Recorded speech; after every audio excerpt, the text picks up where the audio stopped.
Hello students, मैं Sandeep Yadav Saint एसन public school की तरफ से। और हम लोग आज अपना कंपोजिट फंक्शंस का लेक्चर नंबर 2 स्टार्ट करेंगे, जिसमें हम लोग एक्सरसाइज 1.1 सॉल्व करेंगे। कल मैंने आपको कंपोजिट फंक्शंस के बारे में थ्योरी बता दी थी कि कैसे कंपोजिट फंक्शंस जो है वो फाइंड आउट करते हैं। आपको फॉग एंड गोफ निकालना सिखा दिया था कल, और साथ ही साथ उसके डोमेन और कोडोमेन के बारे में भी बता दिया था। तो आज हम लोग एक्सरसाइज स्टार्ट करते हैं, और एक्सरसाइज का ये पहला क्वेश्चन यहाँ बोर्ड पे लिखा है। तो देखिए क्वेश्चन क्या बोलता है। If f such that r to r, f कोई फलन होगा, कोई फंक्शन होगा, वो रियल नंबर से रियल नंबर में है, and g such that r to r, और g भी कोई फंक्शन है जो रियल से रियल में है। ये वाला रियल, इस तरफ वाला r जो है वो है डोमेन, और ये वाला है कोडोमेन। यहाँ पे भी सेम है। Be two functions defined as below, f and g be two functions defined as below, then find f of g and g of x। आपको f और g दे रखा है यहाँ पर, और आपको ये पूछा है कि f of g क्या होगा और g of f क्या होगा। फंक्शन देखते हैं। फंक्शन है 2x plus 3 gx x square plus 5, तो fx है 2x प्लस 3, gx है x स्क्वायर प्लस 5 फर्स्ट में। सेकेंड वाले पार्ट में इसके fx है x square plus 8 and gx है 3x क्यूब प्लस 1। ठीक है, सिंपल क्वेश्चन है। f और g दे रखे हैं, f और g और g और f निकालना है। तो स्टार्ट करता हूँ मैं इसका फर्स्ट को सोल्व करता हूँ। fx दिया है और gx दिया है, तो मैं पहले f और g निकालता हूँ इसका, f ऑफ gx फॉग। तो सबसे पहले आपको देखना है, कल बताया था मैंने, कल के वीडियो में हम पढ़ चुके हैं कि f जो है वो पहले लिखना है, f वाला। तो 2x प्लस 3, 2x की जगह fx, x की जगह gx। यहाँ देख लीजिए कि पिछले वीडियो में आपको बताया था कि f जो है उस वाले फंक्शन को देखते हैं, और वहाँ जो x होता है वहाँ पर उस x को रिप्लेस कर देते हैं ये अंदर वाले से, gx से। तो gx से रिप्लेस कर दिया है x को, 2gx प्लस 3। अब आपको पता है कि gx की वैल्यू यहाँ पे गिवन है x स्क्वायर प्लस 5, तो ये रख दीजिए x स्क्वायर प्लस 5 प्लस 3।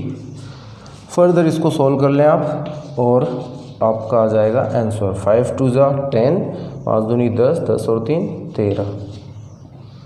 तो 2x स्क्वायर प्लस 13, ये आपकी फॉग की वैल्यू है। ये आपका निकल आया फॉग।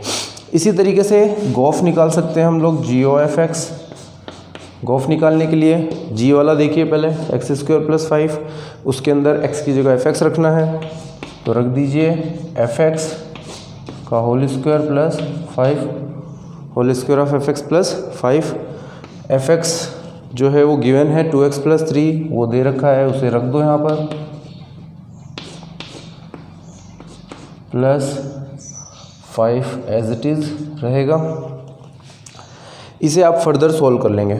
सोल्व करेंगे तो आपका आएगा, इस होल स्क्वायर को ओपन कीजिए, होल स्क्वायर को ओपन करेंगे, 2x प्लस 3 का होल स्क्वायर है, तो 2 2 जा 4x स्क्वायर प्लस 3 का स्क्वायर होता है 9 प्लस 2ab, तो 2 2 जा 4 एंड 4 3 जा 12। तो आप इसको सीधे लिख सकते हैं 12x 12x, सबसे आखिरी में है 5। तो ये आ जाएगा 4x square plus 9 plus 12x plus 5। ये 9 और ये 5 ऐड हो जाएगा, ये जुड़ जाएंगे, तो आपका आंसर बन जाएगा 4x square plus 12x plus 14। ये आपका आंसर आ चुका है किसका, गोफ का, g ऑफ x का। तो हमारा फॉग का आंसर है ये वाला 2x स्क्वायर प्लस 13, और जो गोफ का आंसर है वो है 4x square plus 12x plus 14। तो सिंपल था ये फॉग और गोफ निकालना। सेकंड वाला भी कर लेता हूँ मैं यहाँ पर। सेकंड वाला देखिए, सेकेंड क्वेश्चन है कि एफ एक्स जो है वो गिवन है x square plus 8 and G x आपको गिवन है 3x क्यूब प्लस 1, 3x की पावर 3 यानी 3x क्यूब। तो पहले एफ ओ जी निकालेंगे। एफ ओ जी में एफ पहले रखना होगा क्योंकि स्टार्ट एफ से करना है, तो मैं सीधे ही रख देता हूँ। देखिए एक क्वेश्चन जो सीधे ही रखेंगे हम, एफ एक्स यहाँ पे एफ एक्स में एक्स की जगह जी एक्स रखना था, तो जी एक्स भी गिवन है 3x क्यूब प्लस 1, तो मैंने लिख दिया 3x क्यूब प्लस 1, उस पर होल स्क्वायर लगा दिया, प्लस 8 लिख दिया। इस होल स्क्वायर को ओपन करना होगा, तो ओपन कर लेते हैं। तो 3 × 9 x to the power 6 plus 1 as it is plus 2 × 3 = 6x cube, और सबसे लास्ट में प्लस 8 है ही, तो प्लस 8 ये आ गया लास्ट में प्लस 8। इसे आप वीडियो को पॉज करके आप खुद अपने आप से इसको ओपन करने की कोशिश करेंगे। 3x क्यूब प्लस 1 का होल स्क्वायर खुद से निकाले कि क्या बनता है। ये बनेगा 9x to the power 6 plus 1 plus 6x cube. इसके बाद देखिए इसे अरेंज कर लीजिए।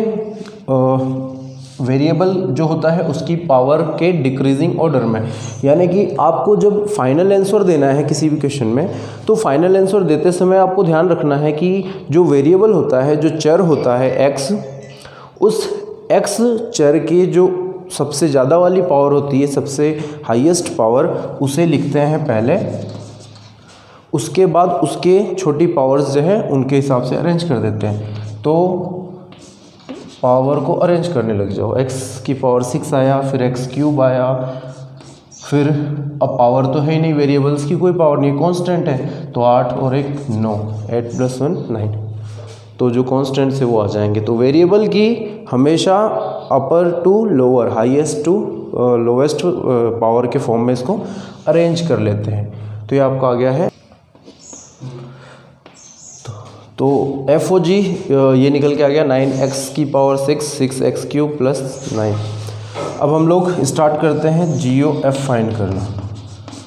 जैसे एफ ओ जी किया था वैसे ही जी ओ एफ करेंगे। जी पहले लेना है तो 3x क्यूब, तो 3x की जगह होना चाहिए था आपका, इधर देखिए एफ एक्स, तो एफ एक्स जो है वो है x स्क्वायर प्लस 8, यहाँ पे पुट कर देते हैं। तो x square plus 8, x square plus 8, और इस पूरे की पावर चलेगी 3, इसकी घात हो जाएगी 3। देख लीजिए जी ओ एफ में x की जगह जहाँ g था, g वाले फंक्शन में x की जगह एफ एक्स लिखना था। g वाला फंक्शन देखिए 3x क्यूब प्लस 1, जो x था उस x को बदलना था पूरे एफ एक्स से, एफ एक्स से एक्स स्क्वायर प्लस 8, तो मैंने इस x की जगह हटा दिया, पूरा लिख दिया x स्क्वायर प्लस 8, और क्यूब जो है उसकी पावर 3 जो है रहेगी प्लस 1, वैसा का वैसा। इसे क्यूब को ओपन करना है। देखिए क्यूब को ओपन करना है, आपको स्क्वायर वाला तो फॉर्मूला पता ही था, स्क्वायर वाला फॉर्मूला था a + b का होल स्क्वायर, सबको पता होता है ये तो। और इसी तरीके से आपको क्यूब का फॉर्मूला भी याद होना चाहिए, क्योंकि हर जगह ये काम आता है, आगे भी काम आएगा। तो a + b का क्यूब होता है आपका a cube plus b cube plus 3ab bracket a plus b, a cube plus b cube plus 3ab bracket a plus b। आप चाहें तो इसको ऐसे भी याद कर सकते हैं, a cube plus 3a square b plus 3ab square plus b cube, just like 1 3 3 1 फॉर्मूले लाइक। इस तरीके से भी आप याद कर सकते हैं। Coefficient 1 a cube, coefficient 3 3a square b, coefficient 3a b square, और सबसे लास्ट में b क्यूब कोफिशिएंट 1 के साथ। ठीक है, तो 1 3 3 1 फॉर्मेट में भी याद रख सकते हैं। तो कोई सा भी आप याद रख लो। तो यहाँ पे मैं इसे आगे बढ़ाता हूँ। आपका GOF जो है 3 मल्टीप्लाई बाय, इसको ओपन करता हूँ तो ये आ जाएगा x⁶ प्लस 8 क्यूब जो होगा वो हो जाएगा 512 प्लस 3AB, तो 3 टाइम्स x² इंटू 8, तो 8 3 ज़ा 24x², और ब्रैकेट a प्लस b, तो x² प्लस 8 ऐसा का ऐसा हो जाए। तो ये आपका ये क्यूब सॉल्व हो चुका है, प्लस 1 यहाँ पे आ जाएगा। मैं इसे यहीं पे एडजस्ट करने की कोशिश करता हूँ इसी लाइन में, नेक्स्ट लाइन में 3x⁶ प्लस 3 2 ज़ा 6, 3 1 ज़ा 3 एंड 5 3 ज़ा 15, तो ये आ चुका है आपका 1536 1536। नेक्स्ट प्लस 24 3 ज़ा होता है 72, x² को अंदर वाले x² से मल्टीप्लाई करोगे तो x⁴ हो जाएगा 4। 24 3 ज़ा 72, 72 x² को 8 से मल्टीप्लाई करोगे आप तो आपके पास बचता है 8 2 ज़ा 16 एंड 8 7 ज़ा 56 and 57 and x² finally plus 1 as it is रहेगा। ये मैंने आपको यहाँ पर इसको पूरे को एक साथ ही सोल्व करके एक लाइन में लिख दिया है। आप लोग वीडियो को पॉज करके इसे सोल्व करेंगे खुद से और चेक करेंगे कि ये आपका आ रहा है या नहीं, ठीक है। इसे अरेंज कर लेते हैं। जैसा आपको बताया था कि आपको अरेंज करना है वेरिएबल की डिक्रीजिंग पावर में। जो सबसे ऊंची घात होती है चर की, उस चर की सर्वोच्च घात से धीरे धीरे घातों को कम करते हुए जमाना है, अरेंज करना है इसे। तो 3x⁶ plus 72x⁴ plus 576 x² plus इनको ऐड कर दो जो बच रहे हैं कांस्टेंट, 1536 और 1 1537 1537। तो ये जो है इस तरीके से आपका आंसर आ जाएगा। फाइनली आप इनको ऐड करके लिख सकते हो।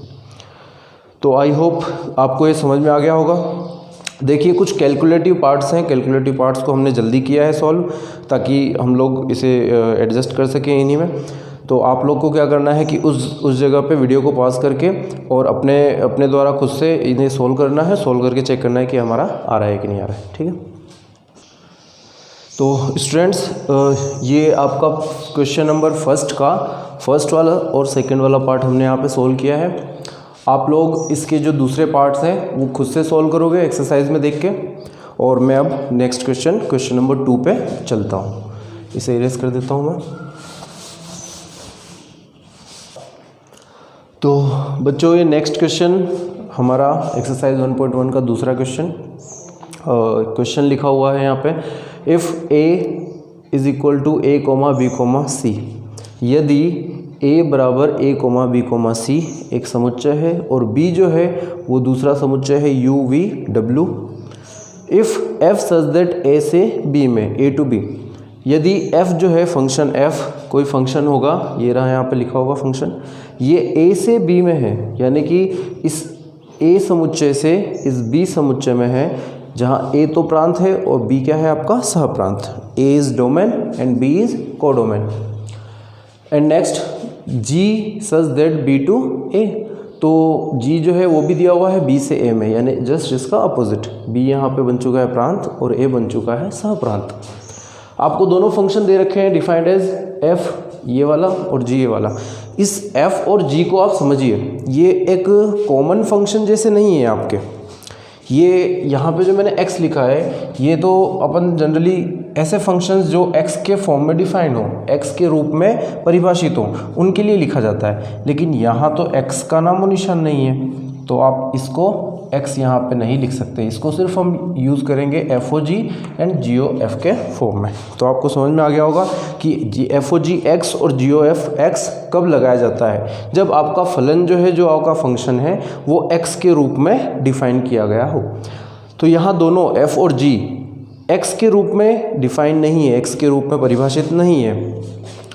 किस रूप में है, किस फॉर्म में है ये देखिए कुछ सेट्स के फॉर्म में है, इनको बोलते हैं सेट। तो सेट या समुच्चय के रूप में है, तो इसमें लिखा हुआ ए पे वी, बी पे यू, सी पे डब्ल्यू, और इधर देखिए यू पे बी, वी पे ए और डब्ल्यू पे सी।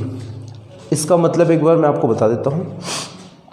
देखिएगा, अगर कोई फंक्शन इस तरीके से डिफाइन है a, v, b, u and c, w, तो इस तरीके के फंक्शन का मतलब ये होता है आपका कि ये वाला तो x से और ये वाला जो है वो y से, ये ऑर्डर्ड पेयर बोलते हैं इसे, क्रमित युग्म।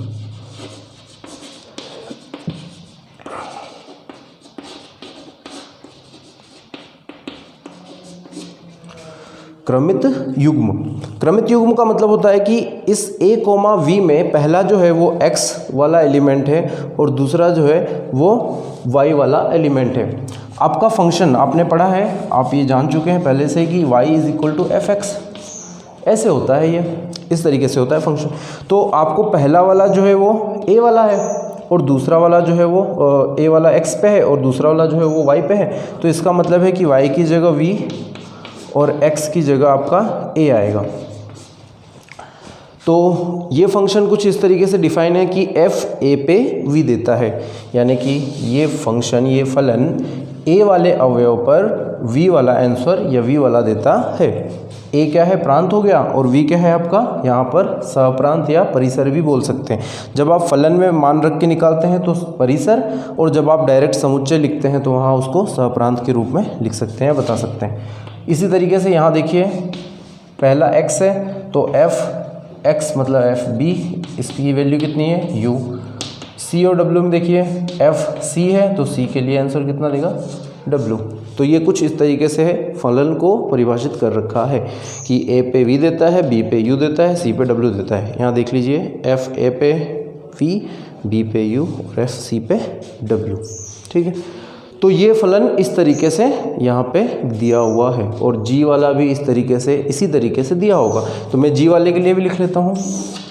g वाले के लिए देखिए, सीधे लिखते हैं, g u पे कितना देगा b, g v पे कितना देगा a, एंड g w पे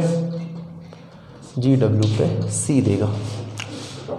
तो आप इसे ऐसे समझेंगे कि जहाँ जहाँ f a आएगा वहाँ आपको v लिखना है, जहाँ f b आएगा वहाँ u, जहाँ f c आएगा वहाँ w। साथ ही साथ g u पे b, g v पे a लिखना है और g w की जगह c लिखना है, ठीक है। तो आगे बढ़ते हैं कि FOG और GOF कैसे निकालना है। हमारा जो मेन क्वेश्चन है FOG और GOF कैसे निकालना है, ये बात आपको यहाँ पे समझ में आ गई होगी। इसे मैं यहाँ लिख देता हूँ। तो इन चीज़ों को यहाँ लिख लेता हूँ मैं एक बार। f a पे v, f b = u, f c = w, and here g u = v, g v = a, g w = c।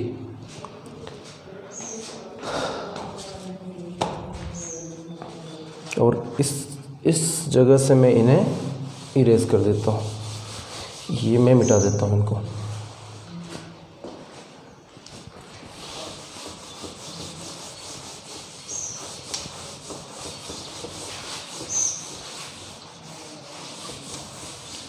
रोक दिया था ना।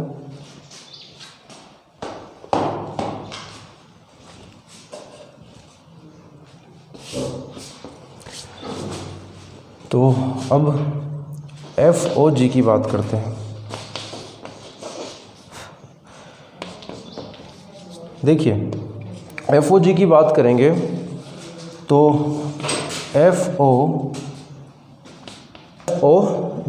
FOG निकालने के लिए हमें लेना है FOG में यहाँ x की जगह वो एलिमेंट्स लेने हैं जो g वाले में गिवन है x की जगह। तो जैसे u है, जैसे v है और जैसे w है, और u v w पर इनकी वैल्यूज़ भी गिवन है u v एंड w पे।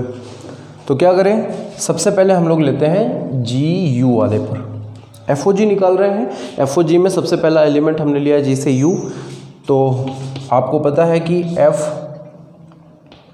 FOGX इस तरीके से होता है, तो मैं इसे ऐसे भी लिख सकता हूँ FGU ब्रैकेट GU की वैल्यू यहाँ से देख लिया हमने B, क्योंकि ये फंक्शन इसी तरीके से डिफाइन है तो आपको पहले ये लिखना होगा, ये पहले ही लिख लेना है आपको। तो GU की वैल्यू है आपकी B, तो मैंने लिख लिया F ब्रैकेट में आ गया B। मैं देखूंगा कि FB कहीं पे है क्या, तो FB है U, तो इसका मतलब है FB की वैल्यू भी दी है, तो उसको मैंने लिख लिया U। तो आपका पहला FOG जो है, FOG निकालते समय FOG का पहला एलिमेंट U पर U देता है, तो आपको ध्यान रखना है कि U, U पर U आया है FOG के लिए, नेक्स्ट देखिए FOG में नेक्स्ट एलिमेंट G के लिए है V, तो मैं लूँगा FOGV, तो आपको GV की जगह जो वैल्यू है वो पुट कर देनी है। GV की जगह है A, तो FA आएगा, FA की वैल्यू आपको गिवन है V। इसी तरीके से नेक्स्ट है W वाला, तो W वाले में देखिए FOGW हो गया। GW की वैल्यू है आपके पास C, तो FC जिसकी वैल्यू है W अगेन। तो फाइनली जो FOG निकालेंगे आप लोग, तो FOG के लिए आपको समझना है कि सेट बनाने के लिए कैसे करते हैं। जैसे यहाँ पर क्वेश्चन में दे रखा है उसी प्रकार से आंसर में, उसी तरीके से आंसर में भी करना होगा। तो सेट बनाने के लिए जो पहले एलिमेंट रखा था वो, और जो आया है वो, जो रखा गया है और जो अपना आंसर आया है, उनको एक साथ ऑर्डर्ड पेयर बनाते हैं, क्रमित युग्म बनाते हैं। तो A, V जैसे ऐसे यहाँ पे है, तो यहाँ पे भी पहले हमने रखा U, तो ऑर्डर्ड पेयर में पहला U आएगा और जो आंसर आया है U वो उसके साथ में आ जाएगा, तो U, U। फिर नेक्स्ट है V, तो V, आंसर का V। नेक्स्ट है W, तो W, आंसर का भी आया है W। तो इस तरीके से आपका FOG का आंसर आ चुका है U, V, एंड W। देखिए जिस तरीके से क्वेश्चन पूछता है बोर्ड क्लास में, जिस तरीके से क्वेश्चन पूछा गया है, आपको आंसर भी उसी फॉर्मेट में देना होता है। तो FOG आपका आ चुका है। तो बच्चों आपका टास्क ये रहेगा कि आप लोग इसका GOF खुद से निकालोगे। आपको GOF जो है वो खुद से निकालना है। आप वीडियो को पॉज करके खुद से निकाल सकते हैं। तो बच्चों आज हमने एक्सरसाइज 1.1 में क्वेश्चन नंबर 1 और क्वेश्चन नंबर 2 का डिस्कशन किया है। कल मैं इसके आगे का डिस्कशन करूंगा, और तब तक आप लोग एक्सरसाइज 1.1 का जो फर्स्ट वाला क्वेश्चन है उसके कुछ पार्ट बच रहे हैं वो, और साथ ही साथ इस सेकंड वाले क्वेश्चन का जो GOF बच रहा है, GOF ये खुद से ट्राई करेंगे और इसके आंसर नोट करके रख लेंगे। कल हम GOF निकालना बताएंगे आपको इसका, और उसका आंसर आप मैच करेंगे, और साथ ही साथ क्वेश्चन नंबर 3 और उसके आगे क्वेश्चन डिस्कस करेंगे। ठीक है, तब तक के लिए थैंक यू।